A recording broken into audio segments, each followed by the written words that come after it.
guys, there's a big fail. I forgot to put the egg. Oh my god.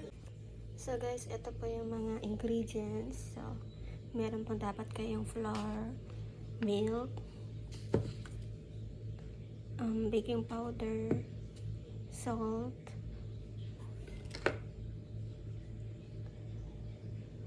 at ito pong flavor, vanilla.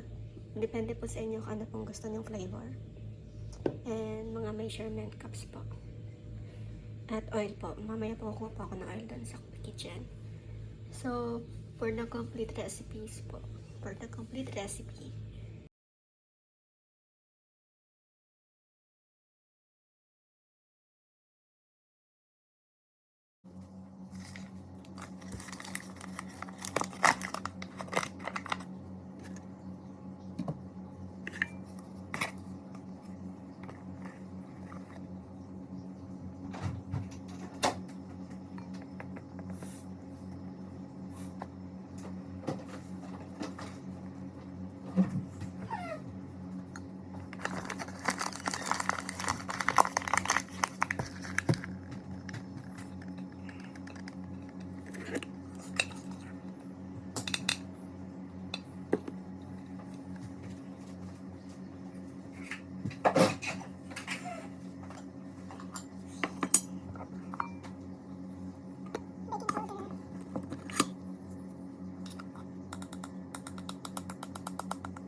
Good morning, Qatar.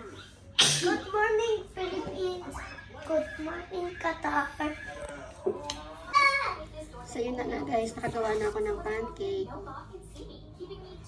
Kaya lang guys, habang gumagawa ako ng pancake, I forgot to put one ingredients which is important, and that is egg.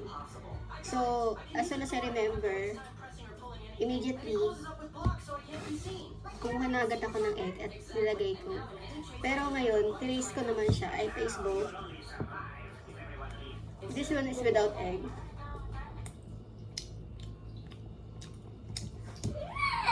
And this is with egg.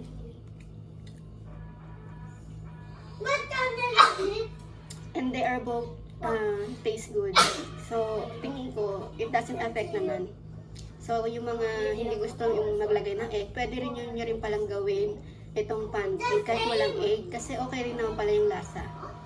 Tapos, kung hindi naman kayo allergic sa egg, so pwede nyo rin kayong gumawa ng merong egg. Okay din naman pala. So, ngayon guys, hindi ko alam kung ano yung title ko dito sa video na to. Kung How to make pancake or making pancake without an egg. Ay nako guys, pero sinasuggest ko nga sa inyo, pwede naman kayong gawa ng merong pancake, ay merong egg.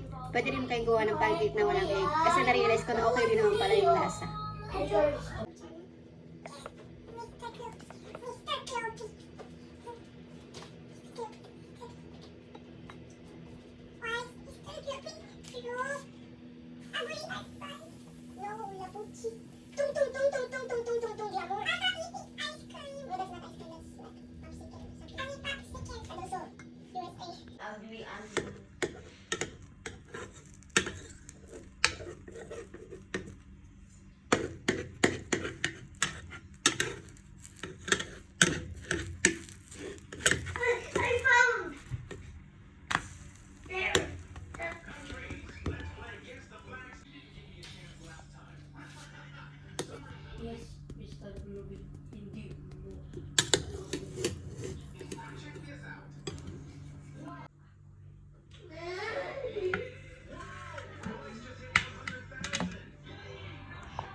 Jared, your pancake is ready.